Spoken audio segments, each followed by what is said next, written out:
বর্তমানে মানুষদের আয় বাড়ে না, তবে সংসারের খরচ কিন্তু দিন দিন বাড়তেই থাকে।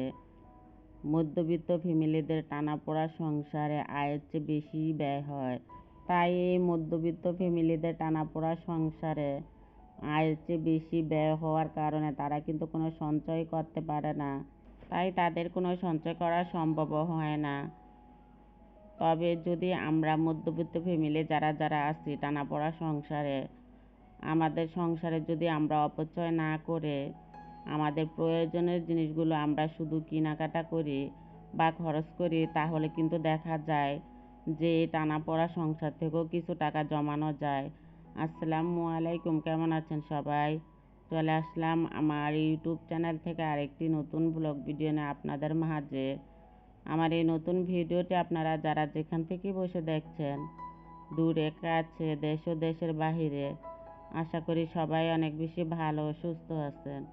আল্লাহ পাকের অশেষ রহমতে আলহামদুলিল্লাহ আমরা সবাই ভালোই আছি।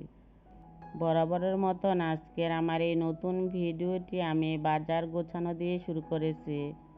আপনাদের ভাইয়া সকাল ভোরবেলায় বাজারে চলে গিয়েছিল, আর তখন আমি ঘুমিয়েছিলাম। তো ঘুমিয়ে থাকার কারণে আমি আপনাদের ভাইয়াকে বলতে পারি নাই আমাদের ঘরে কি কি বাজার লাগবে। তো ওনার মতন করেই কিন্তু উনি বাজার সদাই করে নিয়ে আসছে। আর এই বাজারগুলোই কিন্তু আমি এখন একটু গুছিয়ে রাখবো। শুকনো বাজারগুলো গুছিয়ে তারপরে কিন্তু আমি মাছগুলো কেটে রাখবো। তো মাছগুলো যেহেতু আপনাদের ভাইয়া বাজার থেকে কেটে নিয়ে আসে নাই, আর এই বড় সাইজের মাছ কাটতে গেলে কিন্তু অনেক বেশি কষ্ট হয়। আর এখানে একটা বড় সাইজের রুই মাছ নিয়ে আসছিল। তো রুই মাছের পেটের ভিতরে অনেক বড় একটা ডিম হয়েছে। তো ডিমটাই মনে হয় ওজন হয়েছে বেশি। আর মাছগুলো কাটার পরে কিন্তু এখন আমি ফ্রিজে রাখবো। আর আমাদের ফ্রিজ যেহেতু একদমই ছোট, তাই আর বক্সে বক্সে করে আজকে মাছগুলো রাখতে পারলাম না, পলিথিনে করে মাছগুলো রাখলাম। ফ্রিজ কিন্তু একদমই ভরপুর মাংস দিয়ে। তারপরেও কিন্তু আমাদের ঘরে যেহেতু মাছের বাজার নাই, তাই আপনাদের ভাইয়াকে গতকালকে বলেছিলাম কিছু মাছ নিয়ে আসার জন্য। আর এই মাছগুলো ফ্রিজে রাখতে আমার অনেক বেশি কষ্ট হয়েছিল। তো মাছগুলো এখন ভাগ করে তারপরে আমি পলিথিনে করে করে কিন্তু মাছগুলো ফ্রিজে রেখে দিব। আর আমরা যেহেতু মধ্যবিত্ত ফ্যামিলি, আমরা কিন্তু চাইলেও কোনো কিছু অপচয় করতে পারি না, একটু হিসেবের ভিতরে আমাদের চলতে হয়।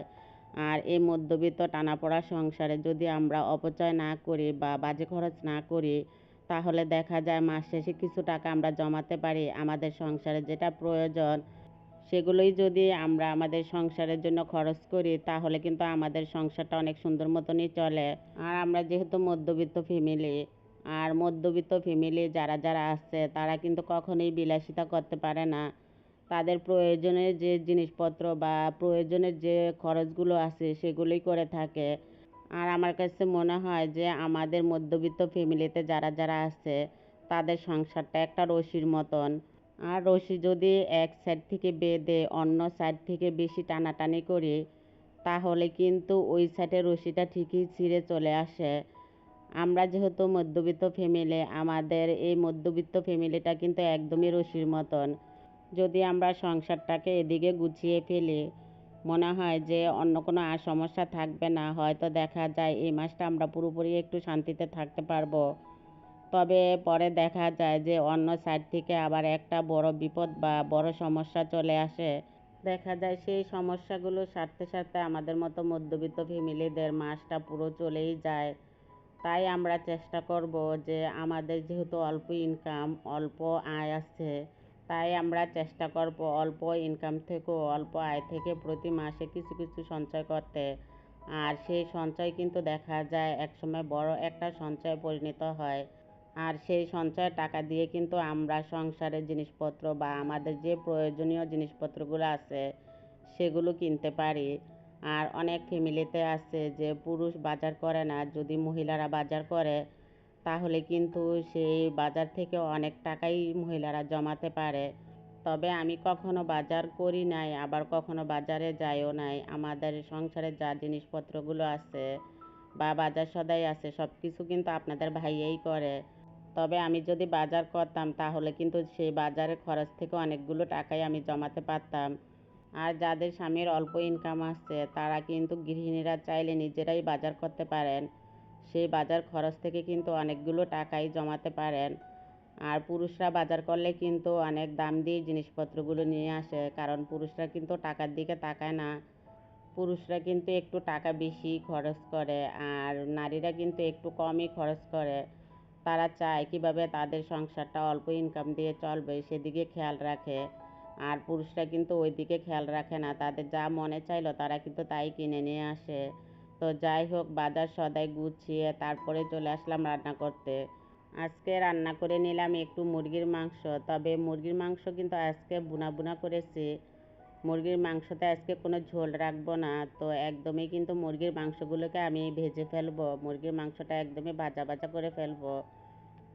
আজকের আমার এই ভিডিওর ভয়েসটা আমি অনেক ব্যস্ততার মাঝে দিয়েছি, জানি না ভিডিওতে কোনো ভুল ত্রুটি বলেছি কি না বা ভুল ত্রুটি দেখিয়েছি কি না।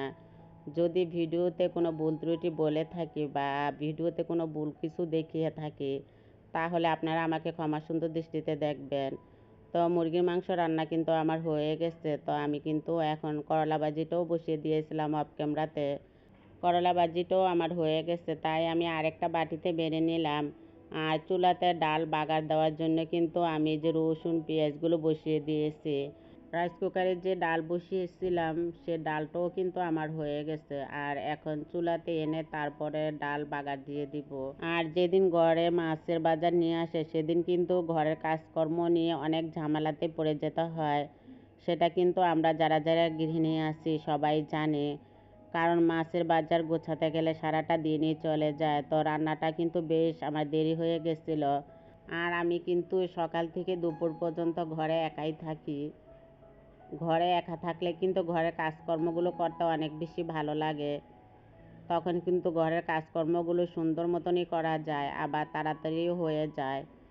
আর ঘরে যদি লোকজন থাকে সবাই তাহলে কিন্তু কাজকর্ম করতে গেলে অনেক বেশি দেরি হয়। আর যখন ঘরে কোনো লোকজন থাকে না, ঘরের কাজকর্মের সাথে সাথে কিন্তু সময়টা কিভাবে চলে যায় একদমই আমি টের পাই না। তো যাই হোক, ডাল কিন্তু এই যে বাগার দিয়ে নিলাম, তো পেঁয়াজ রসুনগুলো কিন্তু আমি ভালো করেই ভেজে নিয়েছিলাম।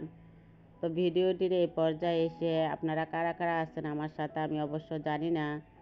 যদি কেউ ধৈর্য সহকারে এতক্ষণ আমার ভিডিওতে থেকে থাকেন, আর যদি আমার ভিডিওতে আপনারা ছোট্ট একটি লাইক দিতে ভুলে যান তাহলে প্লিজ ছোট্ট একটি লাইক দিয়ে আমার ভিডিওটি কন্টিনিউ করে নিতে পারেন।